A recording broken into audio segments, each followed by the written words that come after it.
మాట వినకుండా, గైకొనకుండా, లోబడకుండా దాన్ని నిరాకరిస్తే ఆజ్ఞంలోని శాపాలన్నీ నీ మీదకి వస్తాయి. ఆ శాపము అంటే అర్థమేంటి? రోగం రావడమా, అప్పులు చేయడమా, ఫెయిల్ కావడమా, పంటలకన్నీ చీడ పురుగులు బట్టి నష్టం రావడమా? ఇది శాపంలో భాగమే కావచ్చు, కానీ శాపం అంటే పూర్తిగా ఇదే కాదు. శాపము అంటే దేవుడు లేని జీవితం. నరకము అంటే అర్థం ఏంటి? Hell is a place where there is no God. దేవుడు లేని స్థలం నరకం. పరలోకం అంటే అర్థం ఏంటి? What is a heaven? Heaven is a place where God is. దేవుడున్న స్థలం పరలోకం, దేవుడు లేని స్థలం నరకం. మనం కొన్నిసార్లు భూమి మీద కూడా అంటుంటాం, ఈ ఇళ్ళ నేను నరకంలో ఉండలేకపోతున్నాను. ఎందుకు? బహుశా అక్కడ దేవుడు పనిచేయడం మనుషులు ఇష్టపడట్లేదేమో. అందుకే కొంతమంది సిస్టర్స్ని అడిగినాను, ఏదో పరిచయం ఉన్న ఒక డాక్టర్ అని అడిగిన, అక్క మీకు పెళ్ళైంది కదా, మీరు ఊరు వెళ్తున్నారని చెప్పారు, ఎక్కడికి వెళ్తున్నారు? నరకానికా పరలోకానికా అని. నేను చెప్పనా? మేము చెప్పినావు పరలోకానికి వెళ్తున్నాను బ్రదర్ అని. మరి నరకానికి ఎప్పుడు వెళ్తారంటే, ఏం వెళ్తారు బ్రదర్, నరకానికి వెళ్ళినా ఒకటే, వెళ్ళకపోయినా ఒకటే అని. నరకం అంటే ఏది, పరలోకం అంటే ఏదైనా మీరు ఇప్పుడు కొంతమంది కన్నా వెలిగిండల్లా. లేకపోతే నేను చెప్ప, నరకం అంటే భర్త గారి ఇల్లు, పరలోకం అమ్మగారి ఇల్లు. అక్క మీరు ఏ ఊరు వెళ్తున్నారంటే, అమ్మగారింటికి వెళ్తున్నాను అంటే అది పరలోకం వాళ్ళకి. ఎందుకంటే పుట్టినిల్లు కదా. జనని జన్మ భూమిచ్చ స్వర్గాధిపి గరీయసి. ఆ పుట్టినిల్లు చాలా సాధారణమైన ఇల్లు. నీళ్లు సరిగి లేకపోయినా, తర్వాత వసతులు సరిగి లేకపోయినా, ఏసీ లేకపోయినా అది పుట్టినిల్లు కనుక ఇరుగు పొరుగు బంధువులు అందరిని చూస్తే ప్రాణము లేసి వస్తుంది, అనారోగ్యం బాగా అవుతుంది, నష్టమంతా సమకూర్చబడినట్లయితుంది, లేని ఉత్సాహం అంతా వస్తుంది. అంతదాకా నీరసము, దిగులు, కన్నీళ్ళు, ఏడుపు. ఒక్కసారి ఇంటికి వస్తే తిరిగి పొరుగు అమ్మలక్కలు వచ్చా ఎప్పుడు వచ్చినావే అంటేనే ఎంత ప్రాణం లేసి వస్తుంది. అందుకే అదేమంట పరలోకం అంట.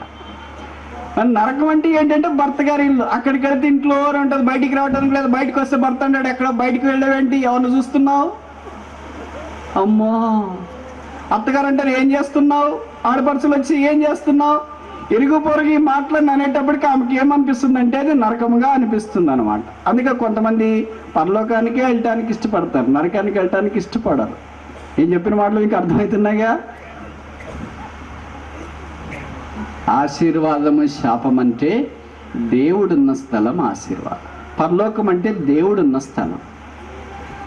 యేసు ప్రభువు లేని స్థలం నరకం. ఇప్పుడు మన భాగంలోనికి రావటానికి ప్రయత్నం చేస్తాం.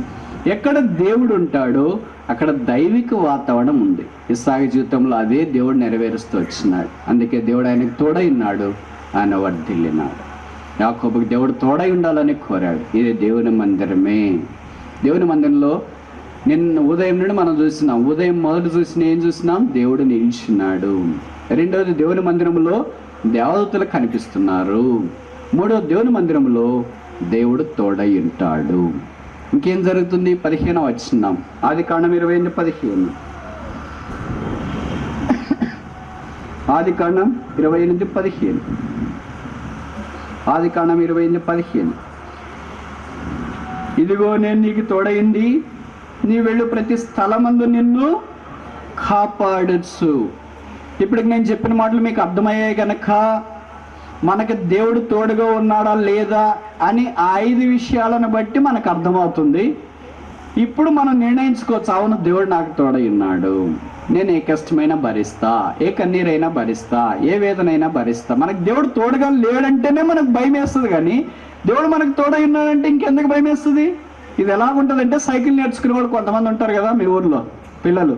ఇప్పుడంటే యూరోప్ వాళ్ళు సైకిల్ నేర్చుకుంటున్నారు అనుకో. పాతకాలం మా దినాల్లోన మాకు సైకిల్ నేర్పేయాలంటే సైకిల్ వచ్చినోడు ఒకడు వస్తాడు, మన సైకిలే తీసుకుంటాడు, మనల్ని ఎక్కిస్తాడు, వెనక పట్టుకుని ఉంటాడు. ఆ పట్టుకున్నాను తొక్క ఏం కాదులే అంటాడు. వాడు పట్టుకున్నాడని మనం తొక్కుతూనే ఉంటాం. కొద్దిసేపు అయిపోయిన తర్వాత వాడు వదిలేసి ఉంటాడు. తొక్కరా పట్టుకున్నాడులే అంటాడు. వాడు పట్టుకున్నాడు కదా అని తొక్కుతూ ఉంటాం. కొద్దిసేపుకి శబ్దం దూరం నుండి వినిపిస్తుంటుంది, అంటే ఎక్కడో ఉంటాడు వాడు. పట్టుకున్నాడని మనమేం తొక్కుతూనే ఉంటాం. ఆ తొక్కు పట్టుకున్నాడు అంటే వీడి ఎక్కడ దూరం నుండి అంటున్నాడు అని ఒక్కసారి వెనక్కి తిరిగి చూస్తే ఎక్కడో ఉంటాడు. ఆ అమ్మ వదిలేసాడు అని వెంటనే బ్రేక్ ఫెయిల్ అవుతుంది, కింద పడిపోతాం. ఇక్కడ చేతులు మోకాలు డొక్కిపోతాయి. వెంటనే వాళ్ళ మీద గొడవ పట్టడానికి, ఏంట్రా పట్టుకున్నానని వదిలేసేవేంటి? పట్టుకున్నాను రా, నువ్వే భయపడినావు. వాడు పట్టుకున్నంతసేపు ఏం చేసాము, బాగా తొక్కినాం. వదిలేసినాను అన్నప్పుడు భయం. ఒక మానవుడు ఒక చిన్న పని చేయటానికి మనకు అలా సహాయం చేస్తే మనకి ఎంత ధైర్యం ఉంటుంది. ఇప్పుడు దేవుడు ఏం చెప్తున్నాడంటే, దేవాది దేవుడు, ఆకాశ మహాకాశాలు పట్టజాలని దేవుడు, ఎవడనో సమీపింపురాని మహామహిమలో నిత్యత్వము కలిగి అమరమైన దేవుడు, సముద్రమునకు హద్దులు నియమించిన దేవుడు, సూర్యుని చంద్రుని చేసిన దేవుడు, మానవునికి సమస్తము అనుగ్రహించి ఈ దేవుడు ఏం చెప్తున్నాడంటే, నేను నీకు తోడయ్యున్నాను. దేవుడు తోడైంటే చేయలేమా? మన పని చేసుకోలేమా? మనం చదువుకోలేమా? మన చేతి పని చేసుకోలేమా? మన ఉద్యోగాలు చేసుకోలేమా? మన కార్యక్రమం చేసుకోలేమా? ఎందుకు ఏడుస్తావు మరి? ఎందుకు దుఃఖపడతావు? ఎందుకు బాధపడతావు? ఎవరు లేనట్లు నాకెవరున్నారండి? భూమి మీద ఎవరు లేకపోవచ్చు. వృద్ధాశ్రమంలో ఉండొచ్చు, అనాథాశ్రమంలో ఉండొచ్చు, ఏదో ఒక ఆశ్రమంలో ఉండొచ్చు. యేసు ప్రభు బిడ్డలంతా ఆయన ఆశ్రమంలో ఉన్నారు. దాని పేరే యేసు ప్రభు యొక్క ఆశ్రమం. దానికి ఆయనే బాధ్యత వహిస్తారు. కనుక దేవుడు తోడై ఉన్న కారణం చేత యాకోబుని దేవుడు కాపాడు. ఆయన తోడై ఉంటే ఇక్కడ కాపుదల కూడా వస్తుంది. రాకపోకల్లో దేవుడు వారికి సహాయం చేస్తూ వచ్చినాడు. నేను ఉదయకాలం చెప్పాను కదా, 6 లక్షల ఇశ్రాయేలీయుల కాలబలం అంతా 40 సంవత్సరాలు ఏ రోజు వాళ్ళకు వడదెబ్బ తగలేదు. వడదెబ్బ దాకా ఎందుకు లేదు, జలుబు రాలేదు, జ్వరం రాలేదు, కాళ్ళు పట్టుకోలేదు. మనకు గంట సేపు కూర్చుంటే కాళ్ళు పట్టుకుపోయినా ఉదయాన్ని చెప్తానే అన్నాడు. ఎంతసేపు కూర్చు. అందుకనే బయట మీటింగ్ పెడితే మీరు కాళ్ళు కొద్దిగా సాపుకొని ఫ్రీ కూర్చోవచ్చు అని బయట మీటింగ్ ఏర్పాటు చేశారు. మంచి గాలి ఉంటుంది కదా, నిద్రపోయేవాళ్ళు నిద్రపోవచ్చు, యాకోబోలే మెలకు 2 వాళ్ళు మెలకోవచ్చు అని. మనం కొద్దిసేపు కూర్చుంటేనే మనకు కాళ్ళు పట్టుకుంటాయి, చేతులు పట్టుకుంటాయి, ఒకటి కాళ్ళు చూసి పట్టుకుంటాయి హృదయం తప్ప. కానీ 6 లక్షల కాలబలంలో ఏ ఒక్కరికి ఏ చిన్న అనారోగ్యం రాలేదు. ఏ తేలు కానీ, ఏ పాము కానీ, ఏ కీటక పురుగు కానీ, ఏది పగలు కానీ, రాత్రి కానీ, అరణ్యములో కానీ, ఎడారిలో కానీ, వారున్న అది గుడారములో కానీ, గుడారానికి వలపట్టు కానీ, పాలెములో కానీ ఏది రాకుండా దేవుడు కాపాడాడు. అందుకే వాళ్ళకి ఒక వాగ్దానం ఇచ్చినాడు, ఐగుప్తీలకు కలిగిన ఏ రోగము మీ యొద్దకు. ఇప్పుడు దేవుడు అబద్ధికుడా? చెప్పిన మాట 40 ఏళ్ళు 6 లక్షల ప్రజల్లో నెరవేర్చినాడు. 6 లక్షల ప్రజలకు మెడికల్ షాపులు ఉండాలంటే చూడండి, ఇప్పుడు మనం ఇలాగ వస్తుంటాం కదా, జేబులో బిళ్ళలు వేసుకున్నాడు. బిళ్ళలు అంటే గుంటూరు భాష కదా. బిళ్ళలు వేసుకొని వచ్చిన వాళ్ళు కొంతమంది ఉంటారు, షుగర్ పేషెంట్లు, బీపీ పేషెంట్లు, ఎట్లా లేట్ అయిపోద్ది మనం బిళ్ళలు వేసుకుంటామని. ఒక్కొక్కటి దగ్గర బిళ్ళలు తీస్తే ఇక్కడ ఒక చిన్న మెడికల్ షాప్ అవుతుంది. మనం ఉన్న ఈ 500 మందికే ఇంత మెడికల్ షాప్ అయితే 6 లక్షల కాలబలానికి ఎన్ని మందుల షాపులు కావాలా? ఎంతమంది డాక్టర్లు, ఎంతమంది నర్సులు, ఎంతమంది ఆయాలు, ఎన్ని హాస్పిటల్స్ కావాలా, ఎన్ని అంబులెన్సులు కావాలా, ఎన్ని 108లు కావాలా? దేవుడు వీటన్నిటిని తీసివేసి ఇశ్రాయేలును కాపాడువాడు. ఈ మాట మీరు ఆలకించు. కాపాడువాడు, కొనుకడు, నిద్రపోడు, వారిని కాపాడుతూ వచ్చినాడు. మనల్ని కూడా కాపాడటానికి దేవుడు సిద్ధహస్తుడు. బైబిల్లో రాయబడింది, యేసుక్రీస్తు నిన్న నేడు యుగాయుగాలు ఏకరీతిగా ఉన్నాడు. ఆయన పిలిచినప్పుడు వెళ్ళాల్సిందే. ఎన్ని కష్టాలు పడినా, ఎన్ని బిళ్ళలు వేసుకున్నా బిళ్ళలు అప్పుడేం పనిచేయవు. డాక్టర్లు కూడా అప్పుడేం పనిచేయరు. అంతదాకా డాక్టర్లు మన చుట్టూ తిరుగుతుంటారు. అప్రాన్ వేసుకుని నాకు డాక్టర్లు అంటే చాలా ఇష్టము, కానీ నేను తప్పక మాట్లాడుతున్నానని ఇక్కడ ఎవరైనా డాక్టర్లు ఉంటే అనుకోవద్దండి. ఆపరేషన్ చేసుకుని మన దగ్గర తిరుగుతుంటారు. బాగాలేదా, అది చేయండి, ఇది చేయండి, ఇంజక్షన్ చేయండి, అన్నీ చేస్తుంటారు.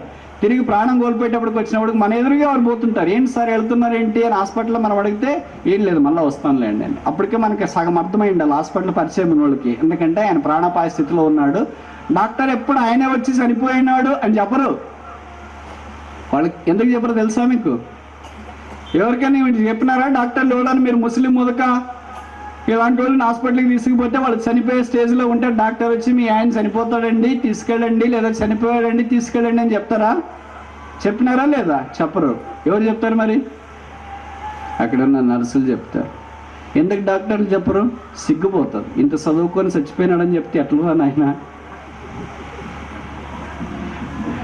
ఈ బతికించడానికి హాస్పిటల్కి తీసుకొని వచ్చినాం, ఇంటి చదువుకొని చంపినారంటే ఇంక సిగ్గుపోద్ది. కనుక వాళ్ళు సైలెంట్ మౌనంగా వెళ్ళిపోతుంటారు. మనకు ఆశ్చర్యం అవుతుంది, ఈయన మౌనంగా వెళ్ళిపోతున్నారు. డాక్టర్ గారు డాక్టర్ గారు డాక్టర్ గారు వెనక్కి పోతా ఉంటావు.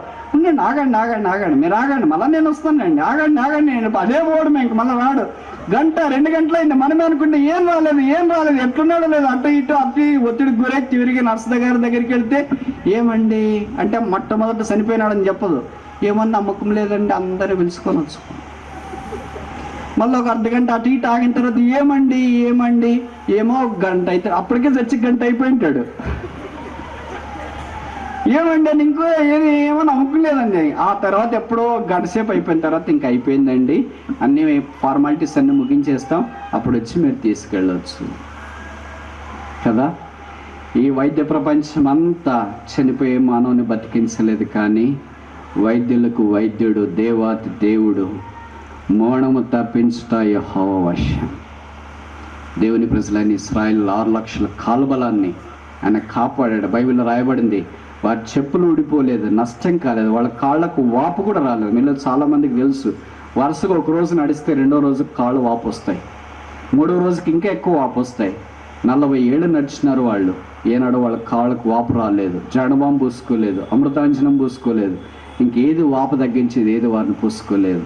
పరలోకానికి వెళ్ళిన తర్వాత మీరు అనుకుంటున్నారు కదా ఇశ్రాయేలుని చూడాలా వద్దని, నేను మాత్రం ఖచ్చితంగా వాళ్ళని వెళ్ళి చూడాలనుకుంటాను. 6 లక్షల కాళ్ళు వాళ్ళ మరణంలో రాలిపోకుండా మిగిలిన వాళ్ళని దగ్గరికి వెళ్ళి చూడాలి. ఎట్లా నడిచినారు బ్రదర్ మీరు? మీకేం జలబు రాలేదా? మాకు వాతావరణం మారితేనే వస్తుంది ఏంటి? వాళ్ళందరూ మనం పరలోక రాజ్యంలో చూసినప్పుడు అనుకుంటే ఎంత ఆశ్చర్యం, ఎంత సంతోషం. ఇది దేవుని మందిరమే. 2 విషయాలు చూసినాం. మొదటిది, దేవుడు తోడై ఉన్నాడు, ప్రజెన్స్ ఆఫ్ గాడ్, దేవుని సన్నిధి. 2వది ప్రొటెక్షన్ ఆఫ్ గాడ్, దేవుని కాపుదల. 3వది ఇక్కడ రాశారా మాట చూసి ముగించడానికి ప్రయత్నం చేస్తాం. 28వ అధ్యాయం ఆదికాండం 15. ఈ దేశమునకు నిన్ను మరలా రప్పించేదును. దేవుని ఉద్దేశం చూడండి ఎలాగుంది. దేవుని ఉద్దేశము మనం ఎప్పుడు మార్చుకోలేము. నేను ఉదయం చెప్పాను కదా, మనమేమంటే దేవుని ఉద్దేశాలు మార్చలేని ప్రయత్నం చేస్తాం.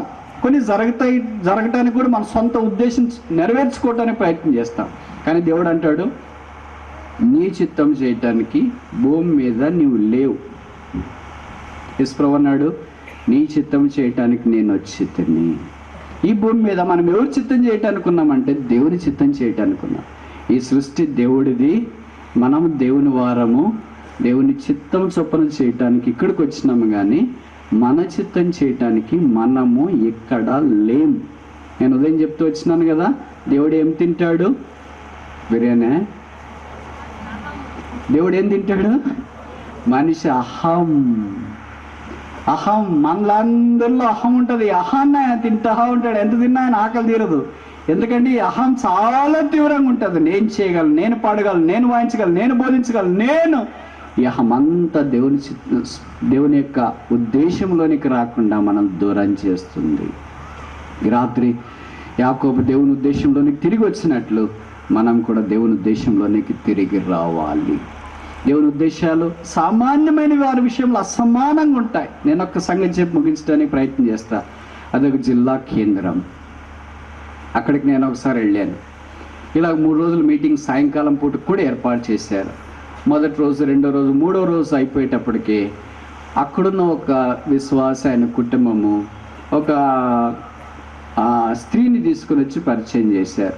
బ్రదర్, ఈ సిస్టర్ పేరు పలానా, పేరు చెప్పను, క్రైస్తవేతరాలు, కానీ ప్రభువుని నమ్మింది. ఏం చేస్తున్నారంటే మా ఇంట్లో ఈమె పని చేస్తుంది అని చెప్పారు. ఇది చాలా ఆశ్చర్యం వేసింది. ఇంట్లో పని చేసేవాళ్ళు మందిరానికి తెచ్చే ఓనర్స్ చాలా తక్కువ. ఇక్కడ ఎవరు అట్లాంటి వాళ్ళు లేరు అనుకుంటే, ఎందుకంటే వాళ్ళకి వీళ్ళకి పడదు కదా. మన ఇంట్లో పని చేసేవాళ్ళు మనం చెప్పినట్లు వినరు, వాళ్ళు చెప్పినట్లు మనం వినాలనుకుంటాం. అలాంటి వాళ్ళు మందిరానికి వచ్చినారంటే వీళ్ళు ఎంత మంచి సాక్ష్యం ఉంటుంది. నేను అన్నాను, ఎలాగొచ్చావమ్మా అంటే, చాలా పెద్ద కథ సార్ అనండి. చెప్పమ్మా, నాకు కథలు అంటే చాలా ఇష్టంలే అని చెప్పి. అప్పుడు ఆమె చెప్పుతుంటే ఆమెతో పాటు ఉన్నవాళ్ళు ఓనర్ అమ్మ, ఇంటి యజమానురాలు చెప్పడం ఆరంభించింది. బ్రదర్, ఇదంతటికి ఒకటే ఒక కారణం. ఏం కారణం అంటే, ఆమె క్రైస్తవేతర కుటుంబం నుండి వచ్చింది. ఒకసారి ఆమె మీ వాక్యము ఒక సీడీలో విన్నది, అది ఆమెను పట్టింది. ఆ వాక్యం ద్వారా ఆమె ప్రభులోనికి వచ్చింది. ఇదంతా ఎలాగ జరిగింది అనేది నేను చెప్తాను. మీకు కథలంటే ఇష్టం కదా? ఇష్టమా లేదా? నిద్ర వస్తుందా? రాదు, నాకు తెలుసు. మీకు రాత్రి అంతా కథ